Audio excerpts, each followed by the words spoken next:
It's story time, alpaca pals.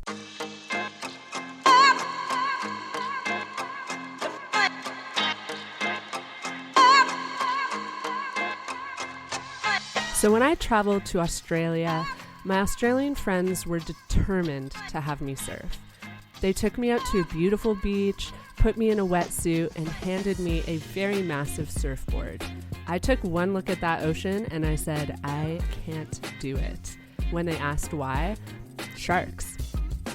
Okay, so surfing might not be the sport for me, but recently surf camps have erupted within the tourism industry as a retreat for women that teaches more than just the sport. They focus on women's empowerment. And this empowerment is extended beyond women who attend retreats. Women in Palestine, India, and Morocco have embraced surfing as a sport that allows them to challenge gender norms and fight the patriarchy. Today, we're chatting with Karam Masri. Hi, Karam. Hello. I met Karam years ago when we worked together as interns. I instantly liked her. She told me... You have to say that. No, it's honestly very true. She told me about a trip she'd taken to Central America to learn to surf, and that was the moment that I was like, this woman is too cool. So welcome. Thank you so much. What a lovely intro. I need you as my hype woman at all times. I am by proxy. But before we begin, I have a bone to pick with you, my alpaca pals. Y'all are too quiet. We want to hear from you. Tell us your thoughts, tell us your feelings, send us a rant about something that pissed you off or something that made you happy. To do this, find us on Instagram and Twitter at alpacamybagspod. Join our Facebook group, Alpaca Your Bags, or email us at hello@alpacamybags.ca. I can see the analytics, so I know how many of you are listening. It's about time you get in touch, okay? I'll be waiting. Like how slightly threatening that is. I can see those. I love it. I see your IP address. I know where you Don't leave live. that in there. That's too creepy, too creepy. All right, Karam, tell us about yourself. Okay. Hi. My name is Karam, or Karam for you Arabic speakers out there. I'm 29. I'm a triplet. I'm Palestinian. Honestly, I forget it too. I have some friends who, like, a year into knowing them, discover I'm a triplet, and they're like, "How could you not tell me?" And I'm like, "Bruh, honestly, I don't even think about it. I'm so sorry."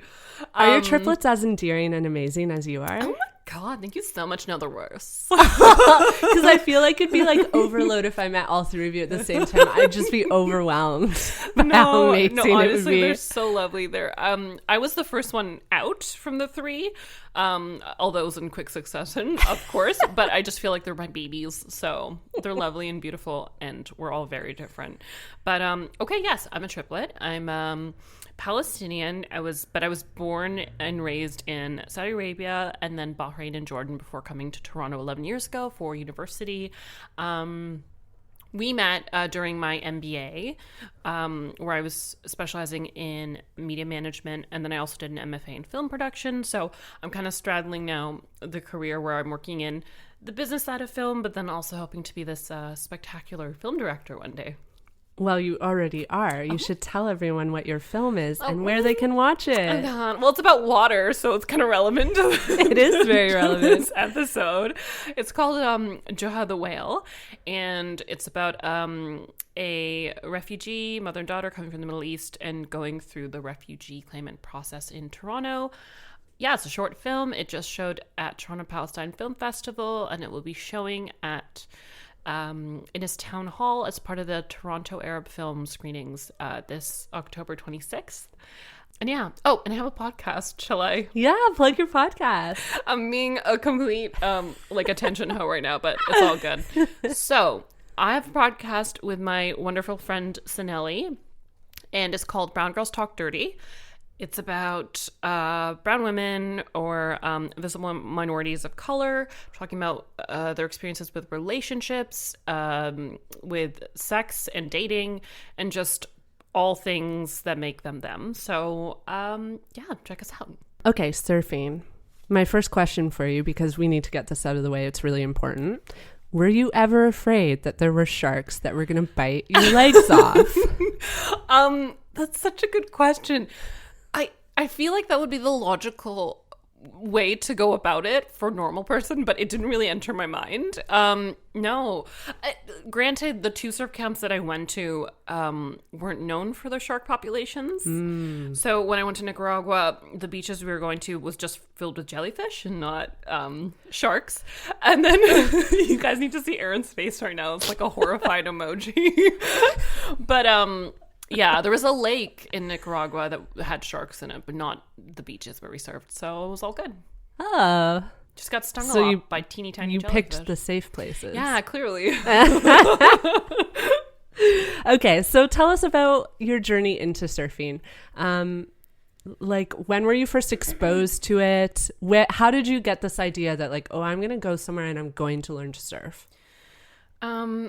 I can start with the long existential intro and you guys can just cut and edit wherever you want, but I feel like it'll give you insight into who I am. So obviously born and raised in Saudi Arabia, a country that's not exactly known for its maybe leniency on women in terms of them swimming. Certainly swimming is not a activity you see a lot of women doing, but my parents had me go into swimming competitively from the ages of 4 to 12. I was absolutely obsessed with it and loved it. And I actually won 2nd place in all Kingdom of Saudi Arabia when I was like 7, so I was quite the baller. But around puberty, my lovely Muslim conservative parents, and I don't say this sarcastically, even though I know it comes out that way, but you know, we grow up in Saudi Arabia. They want to make sure they're abiding by their standards of the religion. And so they decided, if you're going to continue swimming, you need to wear these atrociously long bike shorts under my swimsuit.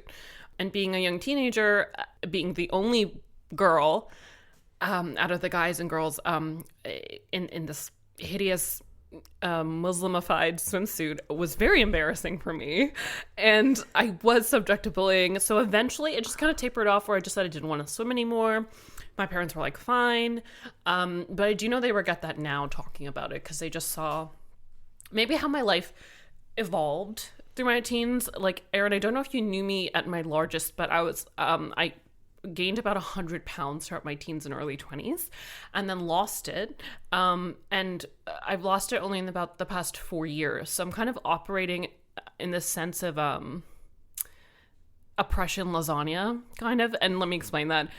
I had different layers where I'm like, I'm an Arabic person or a Palestinian, which is already, a conflict enough. I'm a Muslim. I'm a woman, and then I'm a plus size person. And so going into surfing, which I got into in the past few years, it's a struggle lasagna getting into it, but it worked out well. And of course I'm bringing up food. But I got into surfing because when I was doing my MFA in film school, I was doing a bunch of research and I saw an article about Sabah, who I believe you'll be talking about. Her dad was a fisherman and taught her surfing. And then I just was instantly obsessed since then, and was just looking up all these other amazing women like Meryem El Gardoum in Morocco, who were surfing. And so I was like, I'm going to do a documentary on Meryem. But then I was like, wait, can I actually go surfing myself?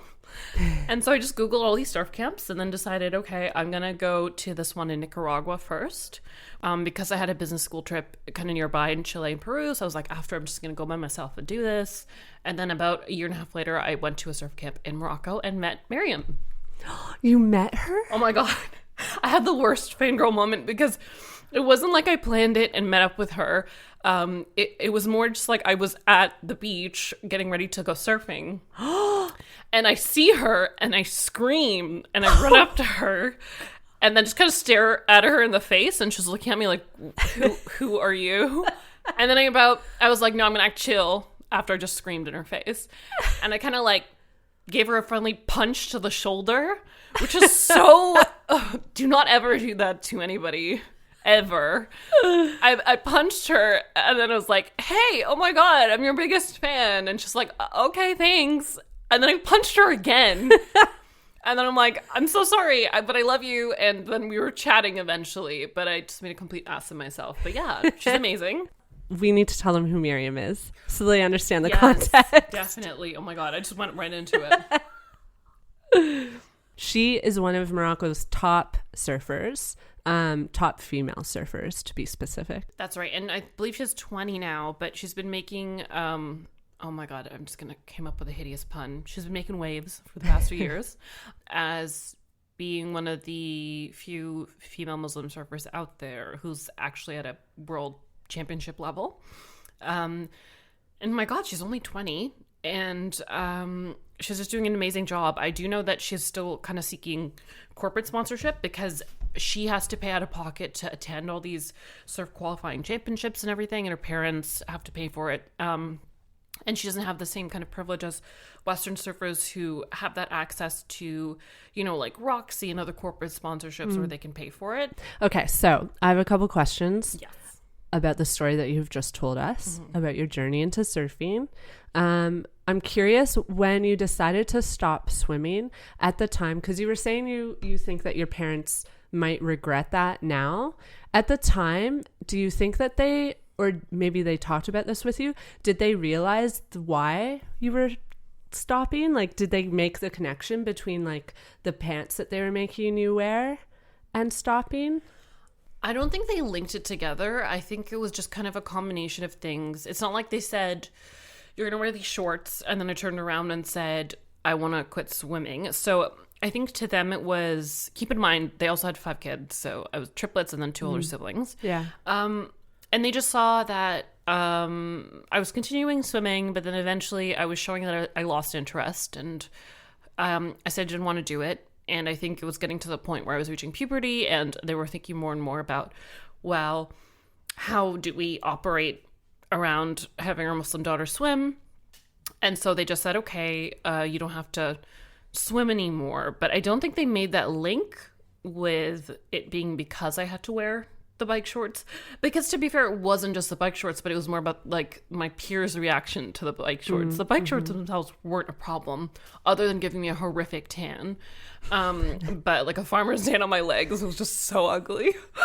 I'm so mad. Anyways, and then they kind of slowly came to that realization after, you know, a few years had passed and I put on a little weight and kind of lost the kind of, it wasn't just about weight. It was just that it was truly my passion. Like I was like a dolphin. I loved water. I just loved swimming. And I always thought it wasn't going to be there for me anymore until the whole surfing thing manifested itself. And yeah, like realizing that I'm operating in this kind of sense of severed belonging. There's all these ties to these communities that I think I can be a part of or thrive in, but these things are in place that are stopping me, whether it's myself holding myself back or other elements, whether they're cultural or societal or emotional. And I think I'm slowly trying to find my way through it. Does that make sense? Yeah, absolutely. And this was the next question I had for you. Like, it seems like this swimming that you did as a child led you to surfing in a way where like you were attracted to it because of your love of water and that childhood experience of like putting your energy into something like wholeheartedly. Yeah. And then I think it, I don't know if this makes sense, but I think I like surfing and swimming beyond anything else, whether it's my other passions, which is like filming and art and whatever. There's just something about the feeling of surfing and getting on that board where it's just you and you're kind of the closest you'll ever be to flying. And it sounds so cheesy, but I swear to God, when you feel it, it is just stunning. Like, who needs a man when you have that perfect wave? I'm so serious. It's just so beautiful to me. And it is like really powerful because I didn't just jump into these surf camps. I didn't just buy a ticket and decide to go. It was calculated. I knew 6 months in advance. I worked in a very rigorous prep with my trainer in a pool with weights to ensure that I'm getting the most out of it, because at the end of the day, it's only a week long. Mm-hmm. And granted, you're doing 6 hours a day for 7 days straight, but you're not going to excel as a surfer even within that space. Like, you have to be someone who is doing it every day, all the time, for years. So, yeah. So what was the experience like in terms of learning? Like, do they put you in the water the very first day? Oh, yeah. You will just be thrown right into it.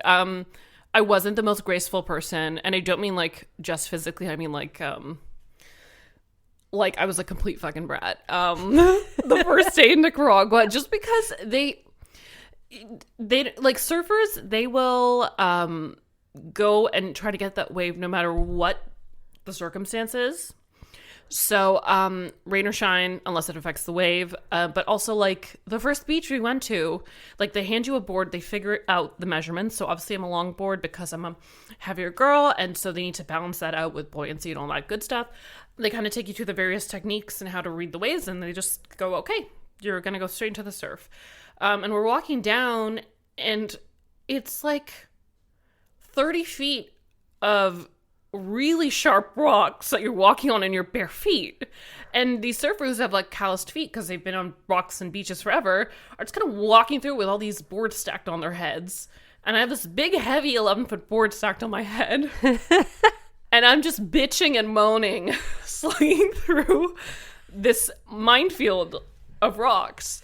But once we got there, you don't really know how powerful the ocean is until you really get in there. It's incredibly powerful. Like, I got swept away like within the very first day, and it was kind of terrifying, but it's amazing. Once you kind of, the waves kind of work on a timing, so you can eventually get used to reading them. Right. And then once that break happens, then you paddle as hard as you can to try to get out there. Yeah. I was going to say, because I have boogie boarded. I don't know if I told you this, but God, I'm so really amazing. good at boogie boarding.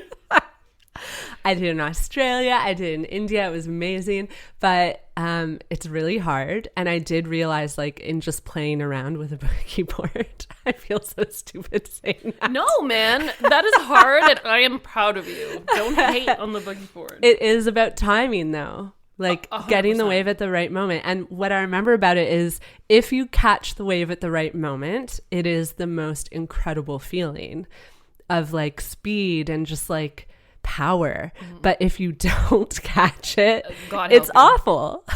And the thing is, there's water up your nose. Oh my God. You're scared. You'll never breathe again. Like, it's hard. And no, there's so many things in place. Whether another surfer is going to drop in on the wave and smack you with their board. Oh, yeah. Whether you're going to smack yourself with your own board.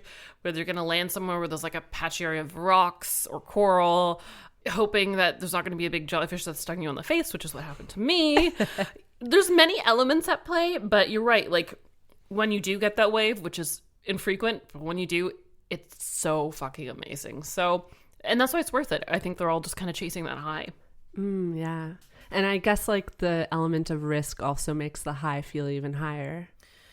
Yeah, but I do have to say, I found that surfing is amazing in the way that when you do mess up, you still land in water. It's not like skateboarding where you will be landing on concrete. So as overwhelming as the water is, you're not doing it at that kind of pro surf level where it's like an 11-foot wave and you're going to be held down for about 2 waves or something. You're still going to get up right after. Right. So yeah, I almost feel like I feel comforted by the fact that even when I fall, it won't hurt. Yeah. Relatively. Did you ever see the movie Blue Crush? Of course. Because that's what I'm imagining, like, being oh my God, sucked underwater. Girl, we're just in the whitewash or even in the green, which is just right past where the waves break. It is nowhere near that. And we're in baby waves, too. Okay. So my other question. I wish I was that cool. Also a reference to Blue Crush. They don't make you do the thing where you stand, like, on the beach with the surfboard and you have to hop up on it. Oh, yes, absolutely. So that's the part where they'll show you the technique and show you, like, the center of balance and whether they find out you're, like, goofy or the other way around. So typically, the most, I would say, normal stance you see is that left foot forward, right foot back.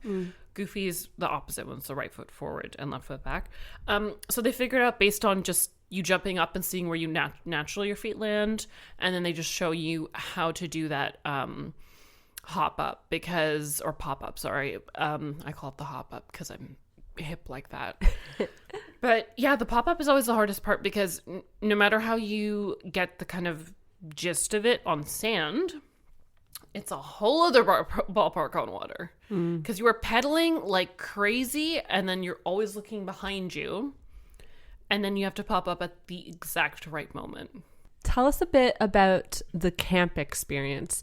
Was it a women-only camp? I feel like you told me it was. So I specifically sought out women-only camps for my 2 experiences. So it was both in Nicaragua and Morocco.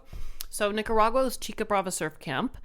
And that is actually a camp that's fully all for women. I focused on all-female surf camps because I just feel more comfortable. I think considering my upbringing and the fact that I obviously still have my own securities, I would just rather not have to focus on, how I look like or interacting with men. Yeah. Because they are, I'm not going to say that. I was going to be like, I hate them. They're the inferior species, but you'll cut that out. But yeah, I just don't want to get distracted. And so for Nicaragua, it was a camp that was specifically all women. But when I went to Morocco, in Surf Morocco, that's a camp that is mixed, but you get to choose based on the teacher or program if it's the all girls program, or if, like, let's just say you're a couple, you choose the teacher that caters to like a group with couples in it or whatever. So I specifically chose the instructor named Fatima, who's this amazing Spanish Muslim surf instructor, and it was a girls group. Okay. And can you speak to like how it empowered you, but not just in the act of like learning something new? Like, how did it empower you as a woman and in your experience of life and experience of your body? Like, what did it do for you, like, on a broader sense? Yeah, no, that's a great question, especially because I was always the biggest girl there. And not just that, but I was always the only woman of color there in terms of the surfers, because when I was in Nicaragua, it was all U.S. Based women coming in, and my group, it was definitely all white women. And then same thing with Morocco. When I went there, it was all British women, or from other areas of Western Europe.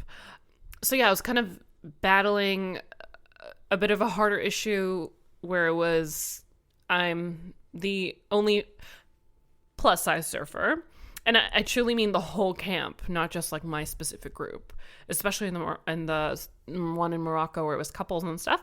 And then also clearly being someone who wasn't white. But it was empowering because I find in surfing culture, it's not just a sport. There's a sense of community. Like, they really do care about the ocean in the sense of like collectively being in the water together. There's this whole kind of sense of etiquette of dropping into waves and making sure everybody kind of gets their turn. And so I didn't really experience the usual hang-ups I do in my day-to-day life. I kind of went in there being like, okay, nobody knows me, so I can kind of be whoever I want to be and not really give a shit about that.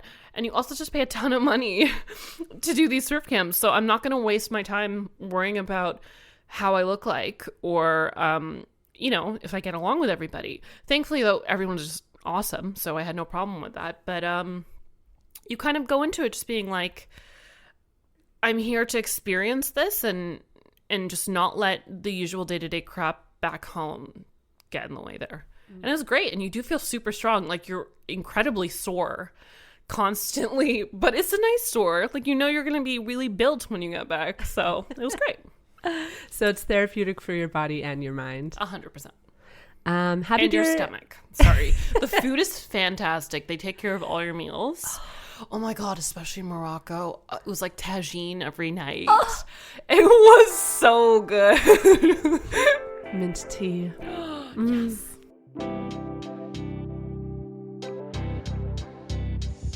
How did your friends and family react when you said, I'm going to go surf? So I think with the very first surf camp, it was pretty much no response. At least maybe from my family, because they knew I was gone for the 3 weeks prior to the surf camp in Chile and Peru for like a business trip. So they just knew I'd be gone for a month. And it was just like I went away and then I came back. It wasn't like you went to the specific surf camp. Yeah. And what did you do there? It was just kind of like, oh, welcome back. How was your trip? Right. Oh, good. Great. Okay. The one with Morocco was a bit more specific because I flew to Morocco, did it for a week, flew back to Toronto for 1 week, and then flew back to the Middle East for my brother's wedding. So I was jet lagged like no other. That was a bit different, and it was, but I don't know. It's kind of a stereotypical Arabic family where it wasn't like, how was the surf camp? What did you do? It was more like, oh, you look really, really tan now for your brother's wedding, but you also look like you lost weight, so that's great. Yeah. Oh, sorry.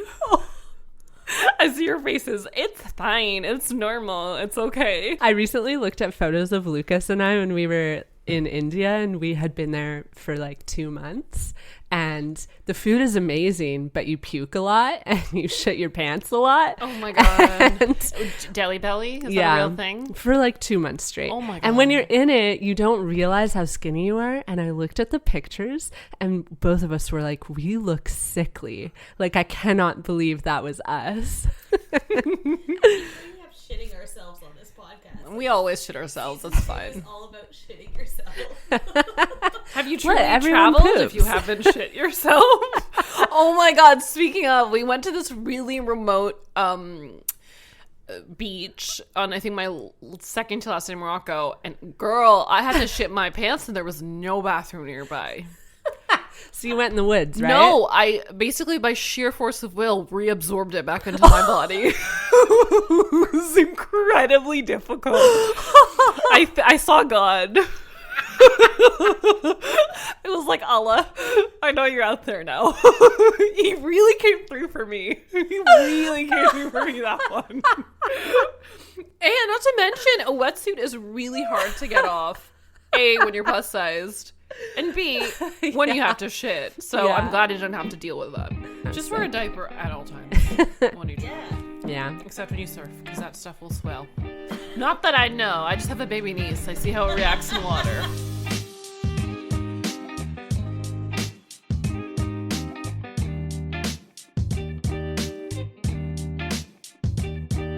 The story of surfing and empowerment extends beyond the surf retreats that have become popular for North American women.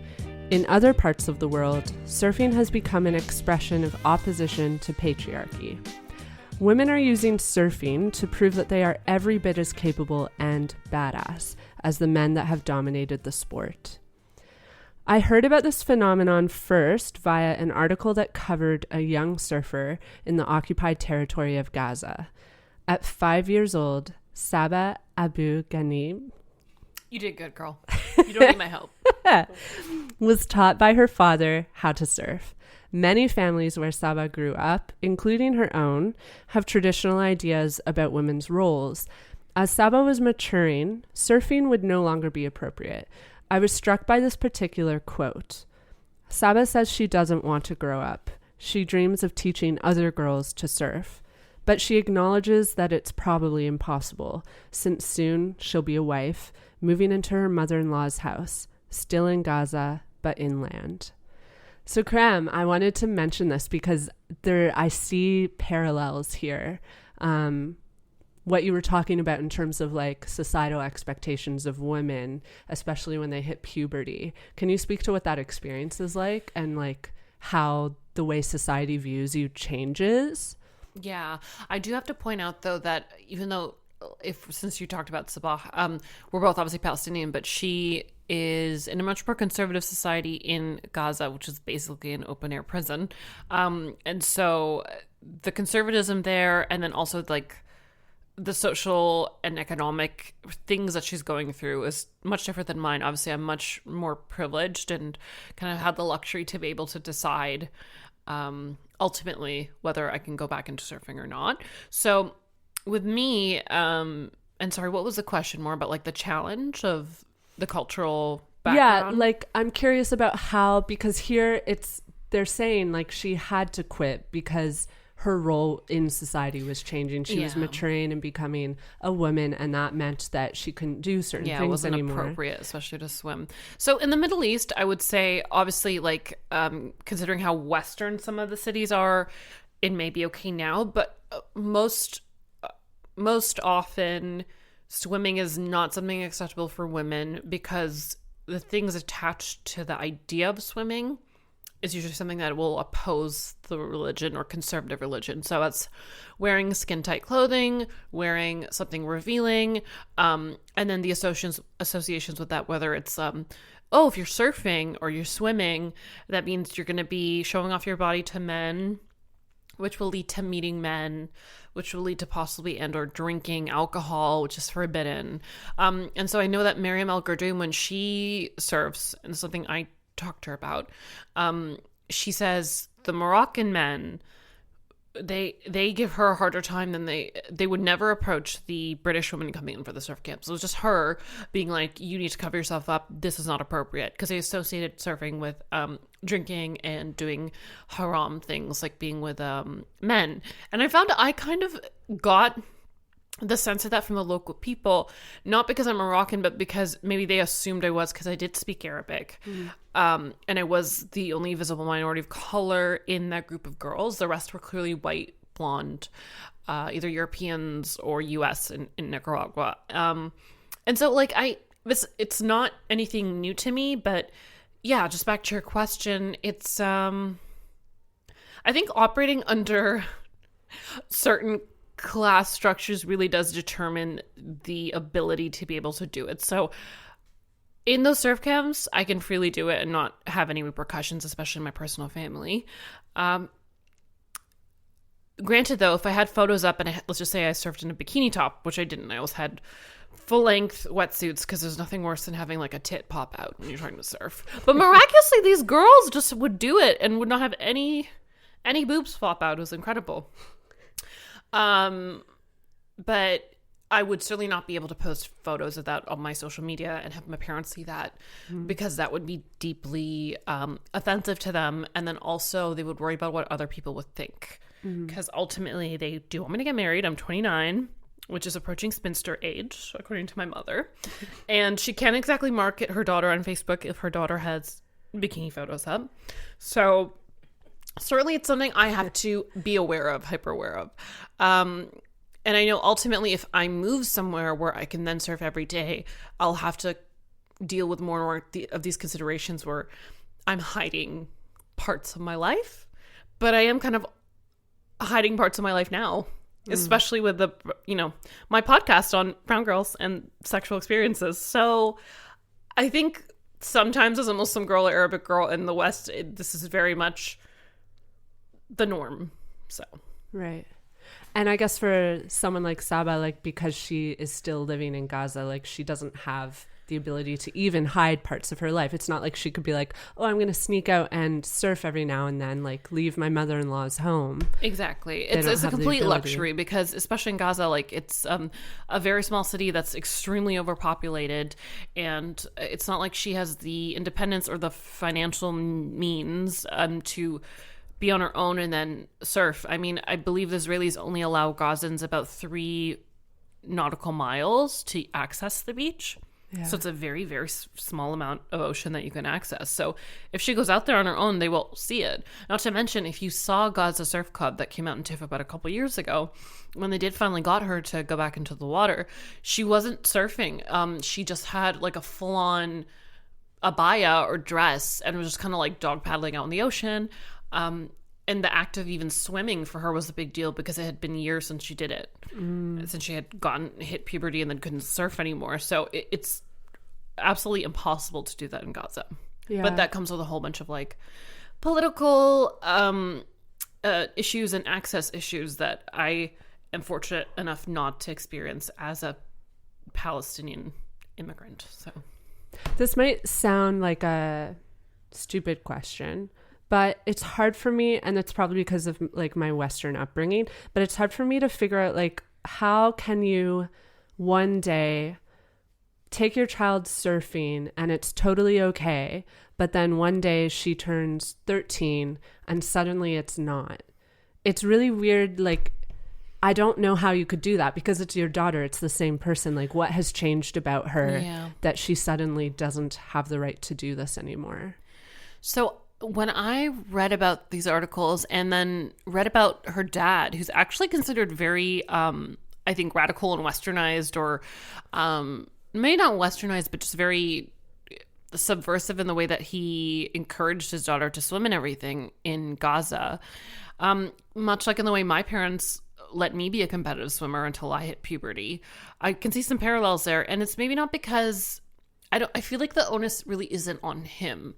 And so the phrasing of your question, I would then turn it to the society in which they're operating in, because let's just say he did continue to allow his daughter to surf, it would only end up harming her, because the area in which she's in isn't going to allow her to do it in a way that would be safe or enjoyable for her anymore. Right. I think much like in the same way my parents were trying to protect me from what they thought would be maybe town gossip or judgment from other Muslim families, or my future prospects to meeting what they consider a proper Muslim man. I don't know. There could be many things. I don't think I've ever had an opportunity to discuss it with them. I just remember sometimes my mom in like the past year would just flippantly kind of like randomly mention, oh, you know, I should have never made you stop swimming. And so I'd hear that. And then I guess I wouldn't elaborate on it. I think it's just because I know. And I'm just finding my own way around it now. And there's no point to open that wound. Mm-hmm. But it's also different times now. Like in just a decade, things change really quickly. And so maybe now, like for your mom, it's like she sees the world around us right now. And also she's in Canada a lot of the time. So maybe today it feels like, oh, I probably could have let her continue to swim. But in that moment, 100%. It probably felt very different. I agree. And because I was the only Arabic girl in the surf sorry, not surf team, the swim team back home in Saudi. The rest were just kind of expats. So it was a lot of American boys and girls in the team, and then me. And so they were like, well, I inadvertently became the representation of a Muslim girl in the swim team, and I must behave appropriately in this new space. So, you know, you are engaging in quote unquote Western activities, but you're doing it in your like halal way, the Muslim, proper Muslim way. And so they're obviously doing their best, but there's things that they don't factor coming in, like peer bullying and horrific tan lines. That was a minor issue, but it pissed me off to no end. There's another surfer I wanted to mention. And I'm so amazed by her story. It's incredible. Her name is Ishita Malaviya. In 2019, she was named on Forbes 30 Under 30 in Asia for her work in establishing the Shaka Surf Club. This club teaches children how to surf for free. Her surf community has also run a beach cleanup that upcycled plastic waste into a bench, aided the construction of pit toilets, and even gathered volunteers to repaint the local school and save it from shutting down due to low admissions. She has also worked to raise funds to send some of the kids with financial difficulties to college, and is currently in the process of starting computer workshops at the school. And she's just a badass not skier. She's just a badass surfer. Have you heard anything about her? Yeah, absolutely. Actually, I guess because of the privileges of my work, I know an Ontario producer who actually just shot an entire documentary feature with her in it. No. And she sent me the rough cut to just look at because she knows I'm obsessed about surfing. So I can't wait to read it. But honestly, they're all amazing. There's also Sembe Khadija, who you may not have heard of. She's Senegal's first female surfer. And I'm in these community groups. Like there's Brown Girl Surf, which is brown girl surfers all over the world are in it on Facebook. Being connected, but then there's also Black Girl Surf, which is originated in California. So the organizers are there and they teach Black women how to surf, but they've been bringing Sambe over so that she can train with their trainers, and they're really supporting her, which I think is incredible, but there's only so much they can do. And I do know recently there was the International Surf Association holds these kind of championship qualifying competitions in different countries. And Senegal sent their male surfers over to Japan, but didn't send Sambe or any of the other female ones, which is a complete, I don't even have the word for it. It's so unfair. It's so unfair because Sambe is absolutely amazing and has demonstrated that she could probably easily win the competition, but they didn't fund her trip. And so Black Girl Surf and some of the other surf communities, especially Brown Girl Surf, but especially Black Girl Surf, worked on like fundraising and getting her tickets. But Sambe was like, no, I don't want you to fundraise for me because the other women won't be able to go. And it's more about like an internal issue where they need to support all of us. Which is incredible. she's just an amazing woman. So I hope they all get that access one day. Yeah, because it really points to systemic problems. And I can understand her viewpoint that like taking funding just points to the fact that her own community isn't willing to support her. Exactly. Which is sad. But it also seems clear that in countries with traditional views of gender, where women are subject to inequality, surfing seems to be emerging as an expression of like maybe freedom or protest, but maybe part of me is also like, oh, it could just be that it's this thing that like separates them. They can like leave the solid ground and go out into the ocean and just be on their own for a bit. Yeah, 100%. And I'm nothing special because I do need to make it a point. There are a lot of surf camps cropping up across the Middle East that are adding to this movement, and I think they're really helping us out there, or other women like me out there who want to surf but don't really know how to go about it. And they're kind of like verified real surf schools that you can go to and learn surfing. And so my next one I'm hoping is to go to Oman, because there is a surf camp there, and of course a lot of Arabic women in the surrounding areas will go to Muscat to do the surf camps there. And I just think it's beautiful that maybe hopefully this time I'll be in a surf camp with other Arabic Muslim women. Yeah. So I'm very excited at the prospect of that. So you called it a movement. Do you think it's a movement? Because I mean, this is just like from my own personal observation, but I have noticed, especially since meeting you, that like this is a thing.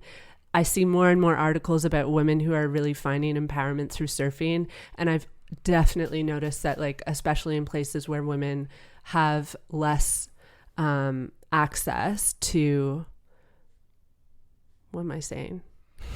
I think I know what you mean. It's more just like being able to ride these opportunities where they wouldn't have able to do it before, which are really tools of empowerment and that demonstrate their strength and athleticism.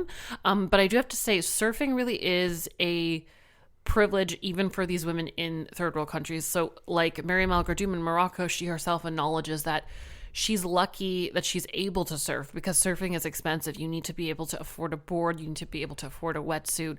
And so a lot of women who would love to surf in these countries and are, let's just say, are able to, or their parents support them, even then there's like barriers of access because you need a board and you need someone to teach you, you need a wetsuit. So sorry, I just kind of went on a tangent here. But yeah, there is certainly, I see a movement, maybe an unofficial movement, but there's a lot of women, brown women, black women, women from third world countries, minority women who are taking on surfing and or skateboarding and things that are considered maybe Western male dominated sports, and making it into their own in their own way. And it's just so fucking badass. Yeah. Do you think it has an impact like on the way that their prospective cultures and societies view maybe not just them, but women in general? Do you think that there's potential for this to create progress? I'd like to think in every way, whether it's like one person or three people or a group of people getting together to go surfing, it does make an impact. Like you mentioned earlier, that that Indian surfer, sorry, I forgot her name. What's her name? I am terrible because I just saw that documentary on her. And Ishita Malaviya. So Ishita's doing this kind of community meetup where they're clearing up the oceans and picking up trash. And actually every single surf camp that I went to have these initiatives in place. So it's not just, women going out to just surf. They're also helping the community itself. And so I think if they're not able to convince the community of supporting their surfing, I think through the act of cleaning up the community and doing these initiatives, which ultimately help them, can then shape their perspective or acceptance of it. I do find when you not only add that layer of culture, but then you add that layer of a conservative religion, that does make it a bit harder. But I think slowly but surely, hopefully, things will be changing and it'll be a bit more accessible. Well, it sounds like there should be surfing in my future. I need to get over my fear of sharks. Yo, come with me. Well, the goal is you just go somewhere where there's not sharks. You're cool with jellyfish, right? It's okay. There were tiny baby jellyfish. It was little mosquito bites. Things from the sea really freak me out. I know, but they're so beautiful. No, they're not. They are. They're evil little Floating jelly little buggers. creatures. See it this way, they're not any worse than what we encounter here. Like, cockroaches and centipedes. Yeah, They're they just are different because they shapes. attack you. I had a crow attack me once, and I'm just innocently walking down the street. So I'm cool with the ocean, man, as long as it's not populated by sharks. Well, Karam, thank you for coming on our podcast. Thank you. I'm so honored, especially because I'm really no surf expert. I'm just a beginner who went to a couple camps. But Well, that's I appreciate amazing, it. and I appreciate you sharing your experience because it's important to hear from different people about the things that empower them. You are more than welcome, and honestly, the biggest gift I got out of all of it is just meeting other amazing badass women, and I'll share photos with you of the cool, phenomenal people I met on these trips. Oh, 'Cause please do. it's just great. Yeah. I mean, I can actually really liken the experience. I've talked a little bit about how when I was a solo traveler, I would stay in hostels a lot, and I would stay in women-only dorms, and I had similar experiences where, like, I would connect with women who were doing the same thing I was doing, who had the same fears and sometimes insecurities that I had in being a lone woman traveling, because, like, when you're doing that, everyone asks you, oh, like, isn't that dangerous? You should be taking better care of yourself. You get a lot of, like, unnecessary judgment as a solo female traveler. Yeah. And I found that staying in women-only dorms especially was, like, a safe space to connect with other women who understood the experience, but also knew that there was empowerment to be had, because it truly was empowering for me to challenge myself in that way. Yeah, and it's not like you're just bumping into a random woman in the streets. Like, you're all in kind of a similar situation. And whatever drew you there, I think, allows you to connect with them over things. And just, women are awesome and should rule the world, basically. I agree. Well, this podcast is produced by Katie Lohr and written and hosted by me, Erin Hines. I'm going to pick that bone once again, my alpaca pals. You're too quiet, okay? We want to hear from you. Tell us your thoughts, your feelings. Send us a rant. You know the drill. To do this, find us on Instagram and Twitter at alpacamybagspod. You can join our Facebook group. It's called Alpaca Your Bags. It's really fun. You should join it. We share lots of really cool content. There's good conversations happening. It's all around a great space. You can also email us at hello@alpacamybags.ca. If you dig us, please review the podcast, and remember to subscribe while you're at it, and tune in every other Wednesday for more episodes. I hope you all get to alpaca your bags soon. Until next time.